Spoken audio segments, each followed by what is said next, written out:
تو یہ لوگ اس دن کہیں گے اپنے ان لیڈروں سے، یعنی دنیا میں جو کوئی بھی مخلوق کی پیروی کرتا رہا ہے بجائے اللہ کی پیروی کرنے والا، اور اس سے اس نے امیدیں رکھی ہوئی ہیں، وہ اس دن بے سود ہوں گی جب وہ کہے گا ان سے اِنَّ كُنَّا لَكُمْ تَبَعًا، کہ بے شک ہم وہ سارے وہ لوگ ہیں کہ جنہوں نے پیروی کی اس دنیا میں، تمہارے پیروکار تھے ہم تمہارے، فَهَلْ أَنْتُمْ مُغْنُونَ عَنَّا مِنَ الْعَذَابِ اللَّهِ مِنْ شَيْءٍ، تو کیا آج تم ہمیں بچا سکتے ہو، کوئی مدد کر سکتے ہو؟ جیسے دنیا میں کہتے تو آج کوئی زور چل سکتا ہے تمہارا اس اللہ کی عذاب سے بچنے کے لیے؟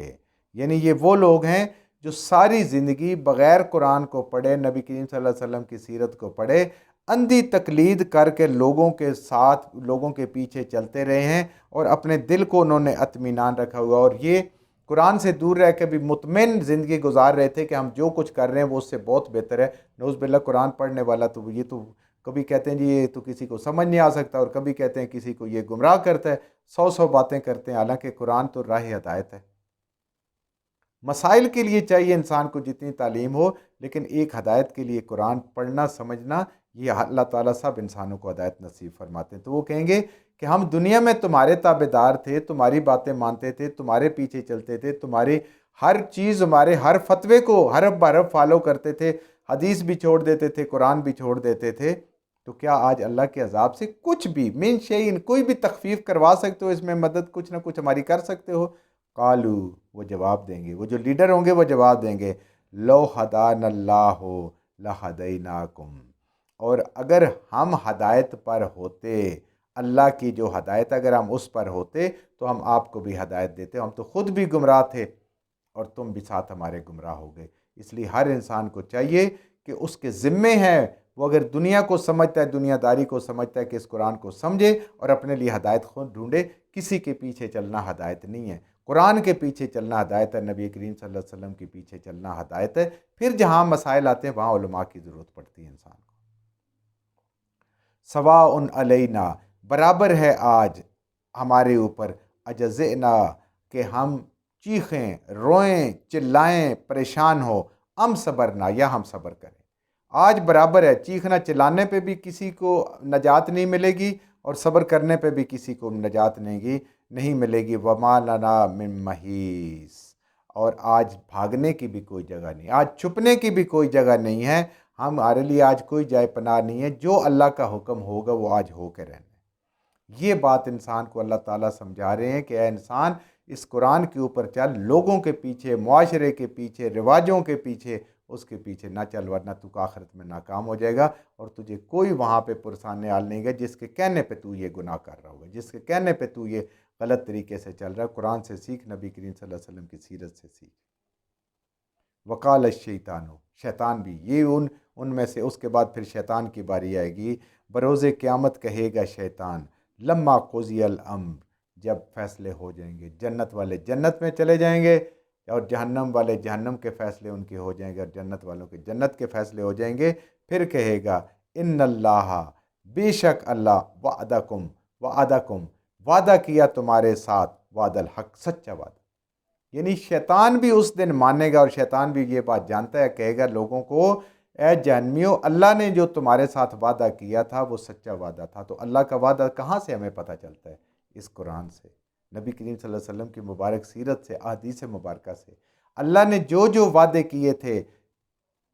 وعیدیں جو جو دی تھی، وہ ساری کی ساری سچی تھیں۔ وَوَعَدتَّکُمْ، اور میں نے جو وعدے کیے تھے تم سے، فَأَخْلَفْتُکُمْ، تو میں ان کی وعدہ خلافی کرتا ہوں، میں تو وعدہ خلاف ہوں، دنیا میں بھی دھوکہ دیتا رہوں، اور آج بھی تمہیں دھوکہ دے رہا ہوں۔ اللہ کے وعدے اس وقت بھی سچے تھے، قبر میں بھی سچے ہیں، حشر میں بھی سچے ہیں، جنت میں بھی سچے ہیں، جہنم میں بھی سچے ہیں۔ جو لوگ جہنم میں گئے ہیں، اللہ نے ان کو پہلے بتایا کہ یہ کرتوت کرو گے تو جہنم میں جاؤ گے، وہ وعدہ بھی سچا ہے۔ تو شیطان کہہ رہے کہ اللہ کے وعدے سچے وعدے، اس کے علاوہ سب کے وعدے جھوٹے وعدے۔ وَمَا كَانَ لِي عَلَيْكُم مِّن سُلطان، اور اے انسان ذرا سوچ کہ میرا تمہارے اوپر دنیا میں کوئی زور نہیں تھا۔ کیا تھا؟ الا ان دعوتکم، میں تو تمہارے دل میں صرف وسوسہ ڈالتا تھا، میں تمہیں دعوت دیتا تھا غلط کام کی، غلط گناہ کی، نیکیوں سے دور رکھنے کی۔ فاستجبتم لی، تم اس کو قبول کر لیتے تھے۔ فجر کی اذان کی آواز آتی ہے، لیکن شیطان کہتا ہے سو جا رضائی میں، بڑی باہر سردی ہے، پانی ٹھنڈا ہے، کیا کرے گا، پڑھ لے گا، پڑھنی تو ہے نا، تو نے کون سی چھوڑنی ہے، پڑھنی ہے، پھر سلا دیتا ہے۔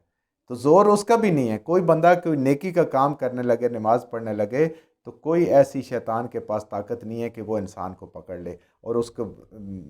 ٹانگوں کو پکڑ لے کہ جی نہیں میں تو نہیں جانے دیتا، ایسا نہیں ہے۔ اور اگر پڑھنا چاہتے ہیں تب بھی کوئی رکاوٹ نہیں، اگر نہیں پڑھتا تو کوئی ایسی طاقت اس دنیا میں نہیں ہے۔ ہاں آخرت میں تو پھر مار پڑنی ہی پڑنی ہے ایسے لوگوں کو کہ اس کو زبردستی نماز پڑھائے، ایسی کوئی بات نہیں۔